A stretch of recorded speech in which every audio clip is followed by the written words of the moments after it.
C'est un tsunami politique. Après C8, après Sarkozy, c'est au tour de Marine Le Pen de prendre cher. C'est une sanction qui fait mal pour l'extrême droite. Oui, elle ne pourra pas se présenter, car la justice a tranché. Est-ce un coup politique? Évidemment. Cette justice, soi-disant impartiale, a réellement choisi son camp.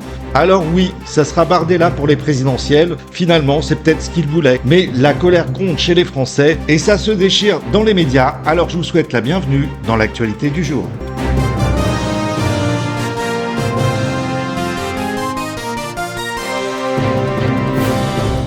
Comme si cela ne lui suffisait pas, Gilles Boulot, sur la chaîne Woke, fait le procès de Marine Le Pen à charge. Je vous propose qu'on regarde ce premier extrait. Mais madame, l'inéligibilité immédiate, elle est prévue par les textes. Vous-même, dans votre programme, deuxième point du programme de l'élection présidentielle, vous dites il faut de la fermeté, il faut des peines planchées. On vous applique à vous ce que vous plaidiez hier. C'est arrivé à d'autres avant vous, Madame Le Pen. Est-ce que vous vous rendez... Madame Le Pen, c'est arrivé à Hubert Falco, maire de Toulon en 2023. Et un député de votre parti, Franck Alizio, a dit « C'est très bien, justice a été rendue ». Et Hubert Falco a quitté sa mairie dans les minutes qui ont suivi le jugement, Madame Le Pen.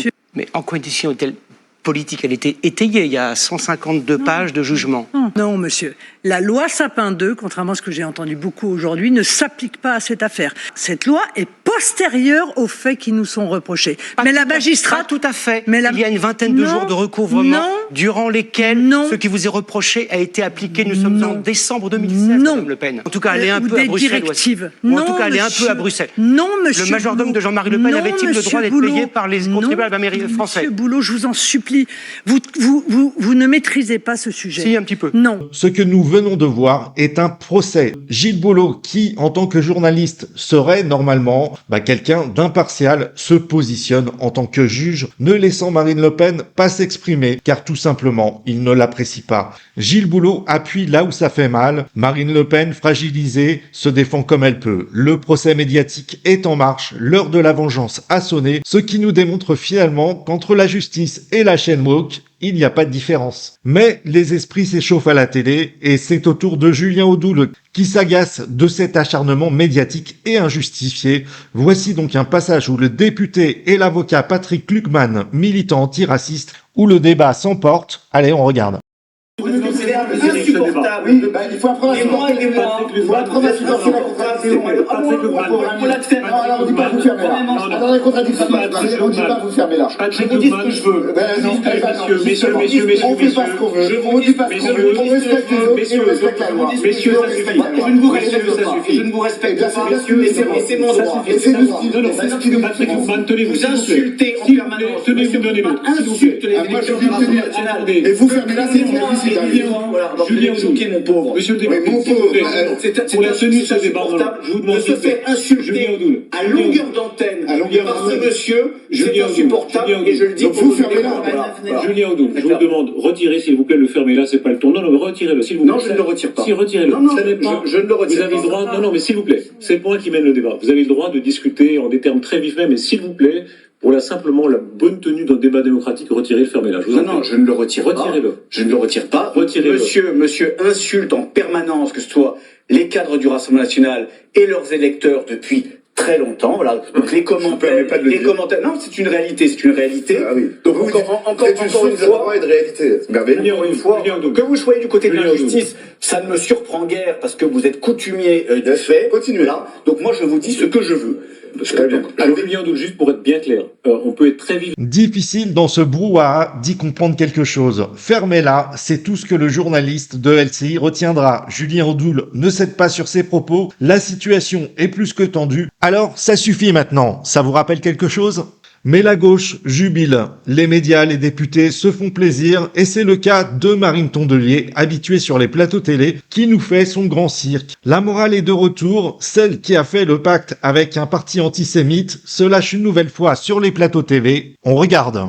La vie politique française va être chamboulée de cette journée. Et en même temps, je trouve qu'elle révèle tout ce parti. C'est-à-dire qu'ils sont pris la main dans le sac. Ils ont détourné 4,1 millions de fonds publics, c'est plus que tout le budget vie associative de la région Hauts-de-France, dont je suis conseillère régionale. Vous allez écouter ce que je vais vous dire, monsieur, même si c'est pas agréable, ça vous changera.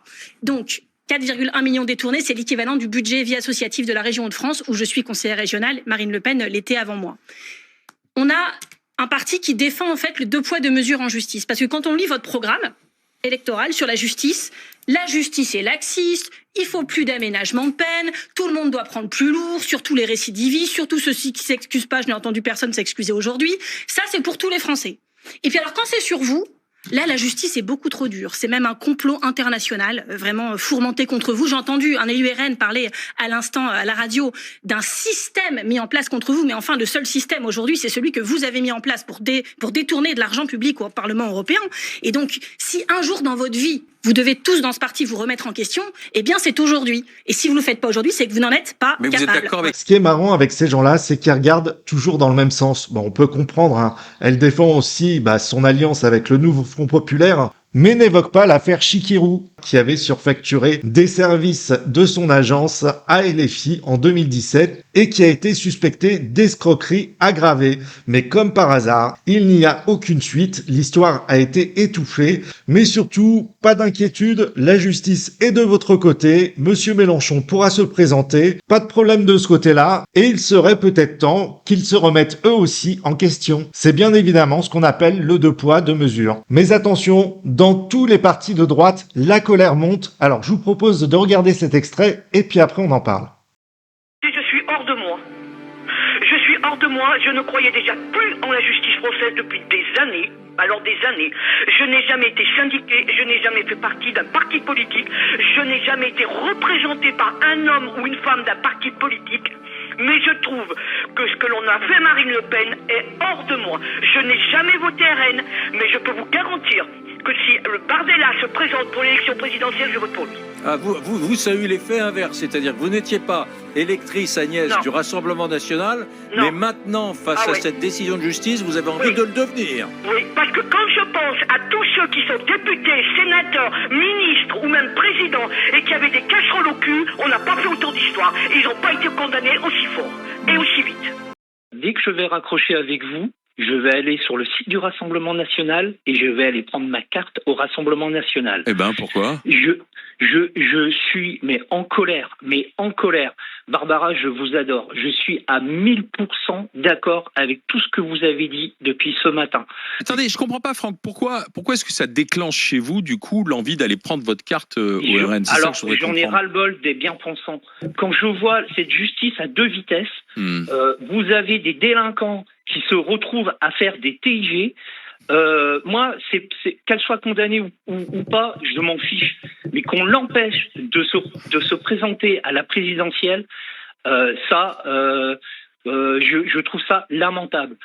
Ceci est un coup politique énorme qui a mis tous les électeurs de droite de tous les partis en colère. Alors, ça sera sûrement contre-productif pour la gauche qui peut jubiler pour l'instant, mais qui ne mesure pas la colère des électeurs de droite. Car rappelez-vous, lors des dernières élections, il y avait un vote de sanction qui pourrait bien se finir en vote d'adhésion. Cette gauche a franchi un nouveau palier qui pourrait le payer très cher, et cela lors des présidentielles. Alors je vous dis à très bientôt.